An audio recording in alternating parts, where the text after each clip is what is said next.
In today's video, I'm going to answer a question that I often get from my newest clients, which is, what does strengthening my buttocks or my glutes have to do with resolving my back pain?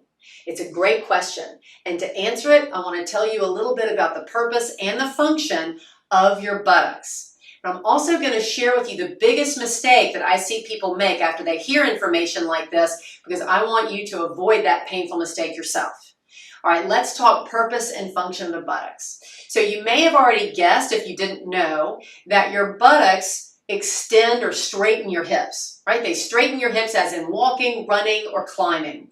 But they also serve the very important functions of holding you upright and supporting the weight of your trunk. Now, anatomically, if you want to think about how the glutes contribute to a healthier spine, then I want you to imagine that your skeleton is suspended in this web of muscles and connective tissue, because it is. You know, in anatomy, a long time ago when I took it, I kind of thought of the skeleton being a rack that you put a suit of muscles over, and in that suit of muscles sort of move the skeleton around like a puppeteer. I mean, it's kind of a crude model, but that's kind of the way I imagined it.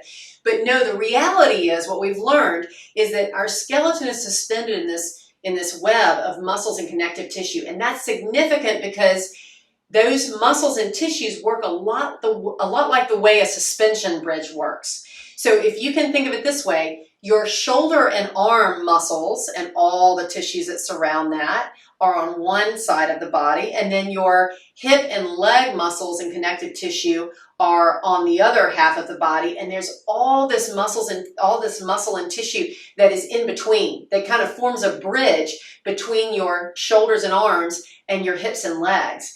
And all of that tissue creates suspension for your spine. Beautiful, right? It keeps the spine from being overly compressed. It helps the spine move, but ideally not move too much. That is, if all of that tissue is in balance, right? Okay, now imagine what happens when you sit down. So the minute you sit down, you have taken out half of your suspension system. I mean, what would a suspension bridge do if you took half of its suspension system out? It would probably fall, right? But that's one of the reasons that sitting is so hard on us human beings, and we have to sit so much in modern life. Sitting is just really hard on our backs.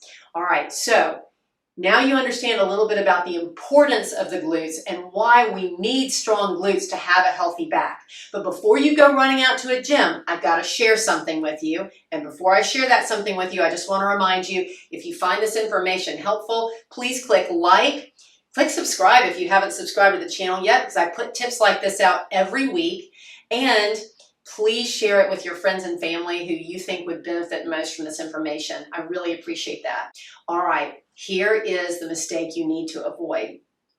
The big mistake is, don't go running out and start strengthening your glutes after this video. What? You just told me strong glutes were really important.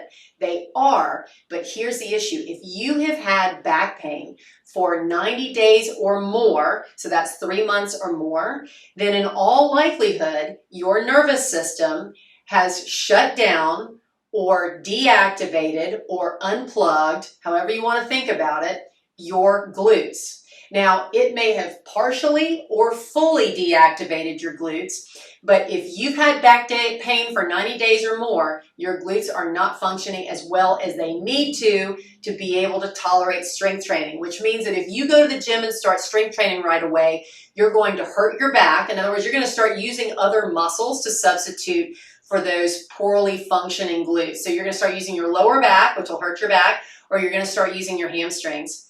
So if that's you, if you've been suffering from some back pain, you've been trying to deal with it, maybe you've been going to rehab, I want you to go back into the description below this video and click on the link to my DBS video. Now, the DBS is a short, abbreviation for dead butt syndrome. It basically describes the situation that I just told you about. I know it's kind of cheeky. I didn't make it up, I promise. But click on that video and learn how to assess whether you have dead butt syndrome, and if you do, there are some exercises in that video that can help you reactivate before you go strengthen. Okay, that's all I've got for you today. I hope that was helpful to you. And until I see you next time, keep moving and be well.